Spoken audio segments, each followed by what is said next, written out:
اور ایک کن فیکون، ہو جا تو ہو جاتی ہے. تو یہ کیا ہے؟ اسی لیے اس کا ایک نام، ایک صفت ہے مرید. وہ ارادہ کرتا ہے تو وہ شے ہو جاتی ہے. بے شک بے شک. تو اگر وہ مرید ہے تو اس مرید کا کوئی مظہر بھی تو ہوگا.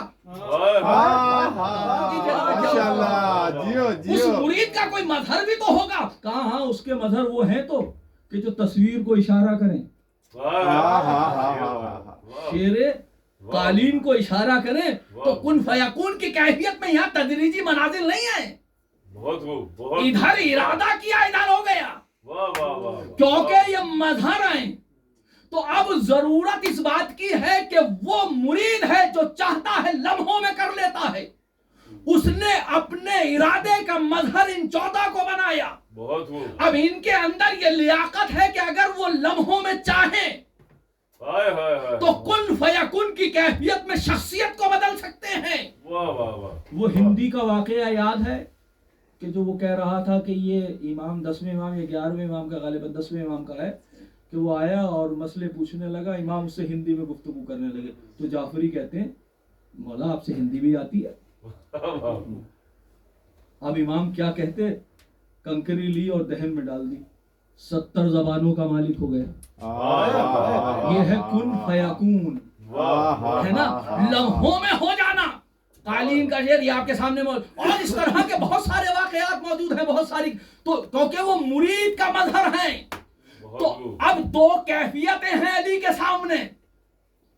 یا تو کن فیکون کی کیفیت میں زینب کو عالمہ غیر معلمہ بنا دیں یا کسی استاد کے پاس دیں. توجہ کیجئے گا میں کیا عرض کر رہا ہوں. کسی استاد کو دیں. اب کیونکہ مولا امیر المومنین جانتے ہیں کربلا کا واقعہ ہونا ہے، کربلا کی تیاریاں چل رہی ہیں، اور تیاری ایسی چل رہی ہے کہ بھائی سے کہہ رہے ہیں عقیل کوئی ایسا جوان، ایسا خاندان تلاش کرو کہ جس سے جوان ایسا شجاع بیٹا پیدا ہو جو حسین کے کام آئے. تو جب علی کی نظر عباس پر ہے تو یہ کیسے ممکن ہے زینب پر نہ ہو؟ تو عجب نہیں کہ پروردگار سے کہا پروردگار مجھے ایک ایسی بیٹی بھی چاہیے کہ جو حسین اور سجاد کے ساتھ ساتھ چلے، لہذا اس کو جب زبان چسائی جائے تو وہ علم لدنی کی مالک بن جائے. صلوات پڑھ دیں محمد آل محمد.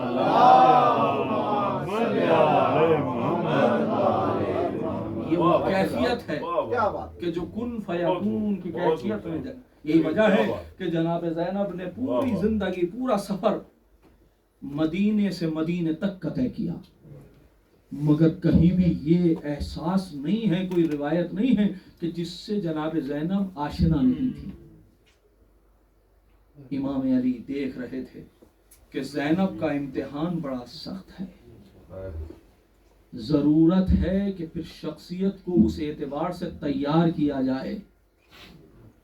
اور یہی وجہ ہے کہ امام حسین بھی جب رخصت ہو رہے ہیں تو عجیب جملہ آپ نے فرمایا ہے، یا اختی لا تنسینی فی نافلۃ اللیل.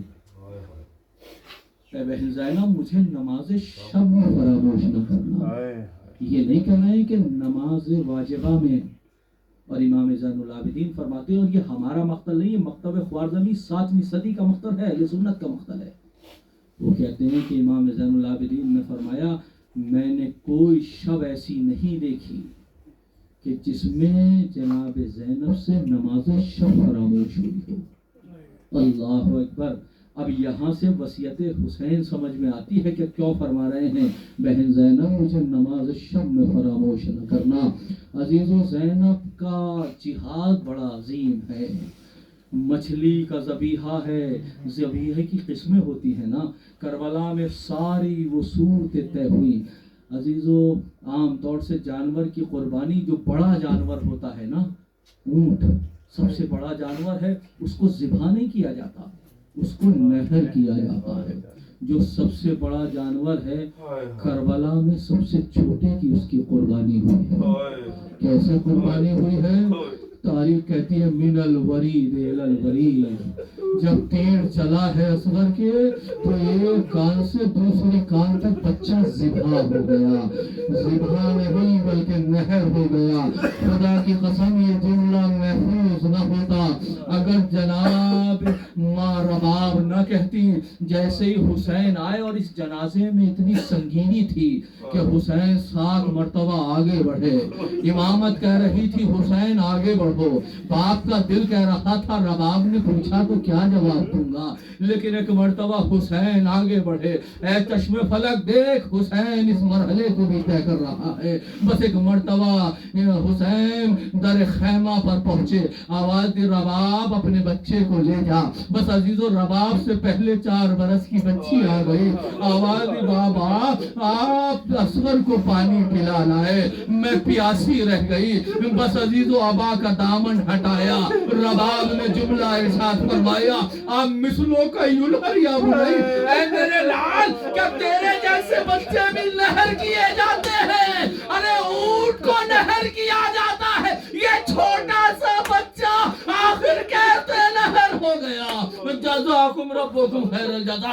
خدا آپ کو کسی غم میں نہ رلائے سوائے غم شہدائے کربلا کے۔ اور دوسری کیفیت کیا ہے کہ ذبح کیا جاتا ہے، لیکن جب ذبح کیا جاتا ہے تو جس کو ذبح کیا جائے اسے پانی پلا لیا جاتا ہے، جانور کو بھی پانی پلا لیا جاتا ہے، مگر اللہ رے حسین جب ذبح کر دیا گیا تو ایک مرتبہ پسے پشت سے ذبح کر دیا گیا۔ خاک کربلا کو حسین نے سمیٹا، پیشانی کو زمین پر رکھا، آواز دی لا معبود سواک، پروردگار تیرے علاوہ کوئی لائق معبود نہیں ہے۔ اور ادھر شبر کا خنجر چل رہا تھا، منادی کی ندا تھی الا قتل الحسین بکربلا۔ 70 قدم کے فاصلے پر زینب دیکھ رہی تھی اور فریاد کر رہی تھی اے پسر ساز میرا ماجایا 3 دن کا۔ عزیزو تیسری کیفیت یہ ہے کہ وہ مچھلی کہ جس کی حیات پانی میں ہوتی ہے، اگر اسے پانی سے نکال دیا جائے تو مچھلی رفتے رفتے اپنی زندگی کو کھو دیتی ہے۔ یہ زینب اپنے خیمے سے جو نکل رہی ہے نا اور سید سجاد کا شانہ ہلا رہی ہیں اور کہہ رہی ہیں میرے لال تم امام وقت ہو، بتاؤ ہمارے پاس شہادت کی 2 کیفیتیں ہیں، یا ہم جل کر مر جائیں یا برہنہ سر خیموں سے نکل جائیں۔ عزیزو مچھلی کا ذبیحہ ہے پانی سے نکل جانا، بے پردگی زینب شامل ہے شہادت میں۔ بس ایک مرتبہ کہا علیکن الفرار، اے پوپی اماں ابھی جہاد طویل ہے۔ بس ایک مرتبہ زینب نکلی تو صحیح مگر فرات کا رخ کیا، اے میرے شیر زینب جب تک تم زندہ تھے زینب کو یقین تھا کہ کوئی سر سے چادر نہیں چھین سکتا، لیکن اے میرے غازی زینب کی چادر اتر گئی۔ بس عزیز و آخری جملے تاریخ کہتے ہیں یہی وہ مرحلہ تھا۔ اب جب یہ قافلہ جا رہا ہے زینب کی کیفیت عجیب ہے، زینب نے سب کو سوار کیا آیا مگر زینب کو جب کوئی سوار کرنے والا نہ تھا تو ایک مرتبہ زینب نے یہاں اپنے بچوں کو یاد نہیں کیا۔ وہ زینب جو ہمیشہ بھائی کو یاد کرتی تھی آج اپنے بھائی کو بھی یاد نہیں کیا، بلکہ کہا یا اخی ابا الفضل اے میرے شیر انت الذی ارکبتنی ذرت الخروج من المدینہ، اے میرے شیر جب مدینے سے چلی تھی تو بڑی شان سے زینب کو سوار کرایا تھا، اب زینب کو کوئی سوار کرنے والا نہیں ہے، وہاں لاشا تڑپا۔ اب جب زینب نکلی ہے بھائی کے لاشے کو دیکھا ہے تو اونٹ سے گر گئی، مدینے کا رخ کیا، یا جدہ صلی علیہ ملیک السما، اے نانا آپ پر فرشتوں نے نماز پڑھی،